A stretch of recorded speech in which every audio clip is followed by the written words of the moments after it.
tire changing, should that be necessary. You will find all of the tools for that in the rear cabinet here. In this little Tupperware, for the most part, you're going to need this torque wrench. You're going to need this extension bar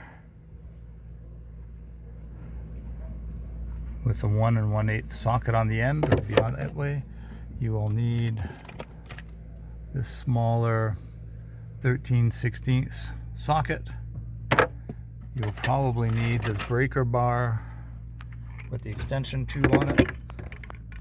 So the extension tube is just a piece of pipe and it goes on the end of this bar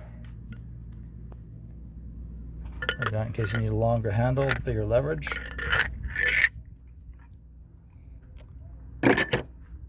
You'll need the jack and the jack stand. The jack stand is this red guy here, this thing, and the jack is the blue bottle jack here in the box.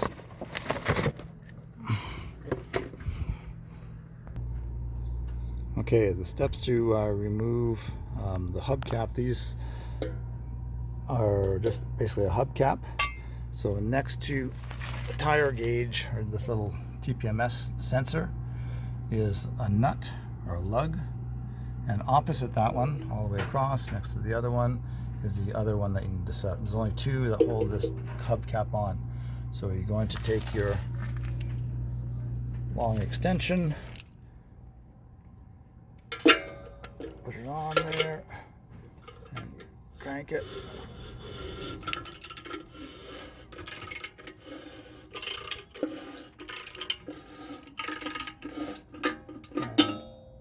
And same over here.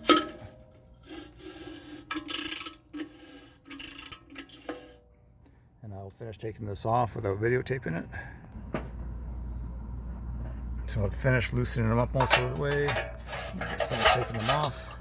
There's one hubcap, or one lug.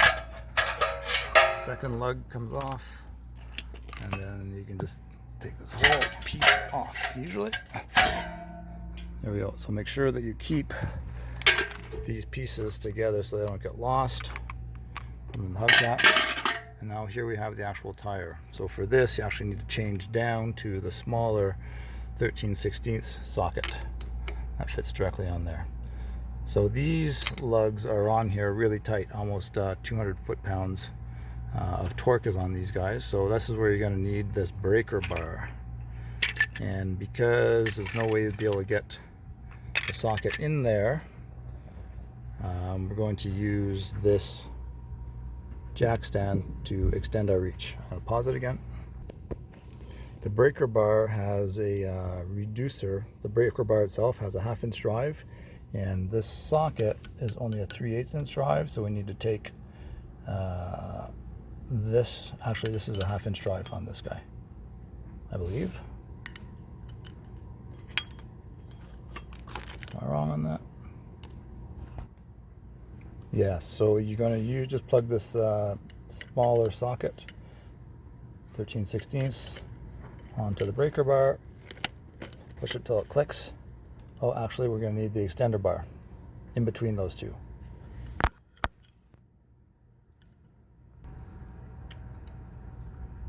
So this is a setup of what it's going to look like. Because you've got this big long lever sticking out here, you're going to need to support this end, and to do that we're going to use this jack stand. So right now it's in here. This is not a ratcheting system at all. It's just a you need to, when you get to the end of your rope, you take it off and rotate it. So we're going to be going this way. It's going to be super tight.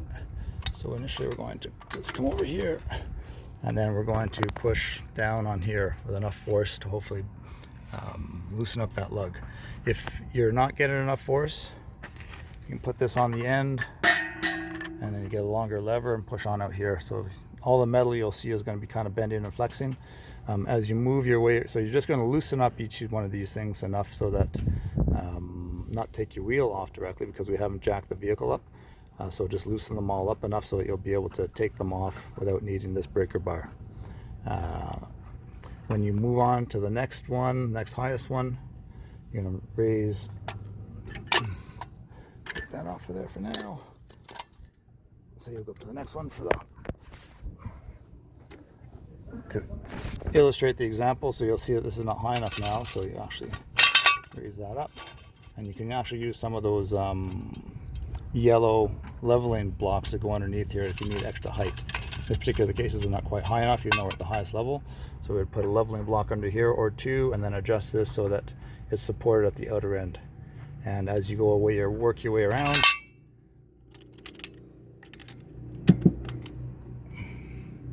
And do the same thing. Lift it up. So now when you're pushing on it, the end is supported out here.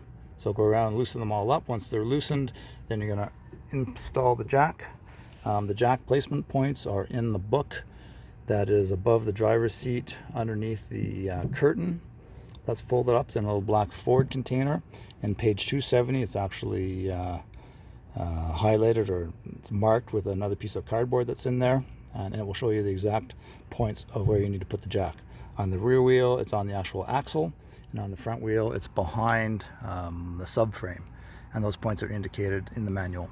Jack it up just enough to get the wheel off the ground, and then loosen up the rest of them. The wheels come off, replace it with the spare, tighten them all up snug so that they're, the wheels won't fall off.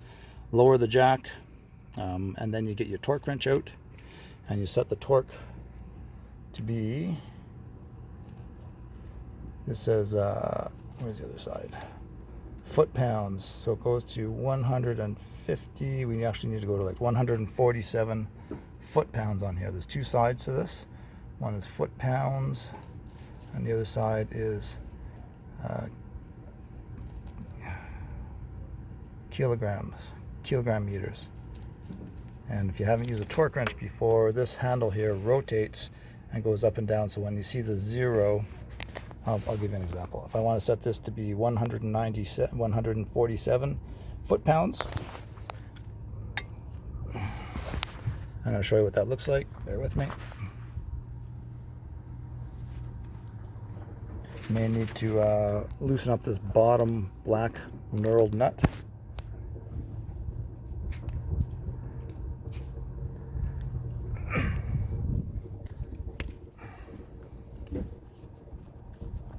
So I'm adjusting it. I'm going to make it 147.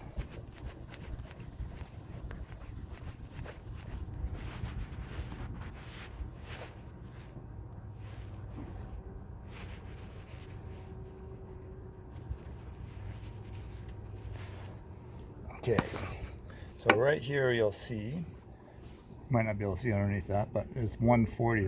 This top bar here is just touching 140, and the zero, again, hopefully you can see this, zero here is pointing to this line, so we're exactly 140 foot-pounds.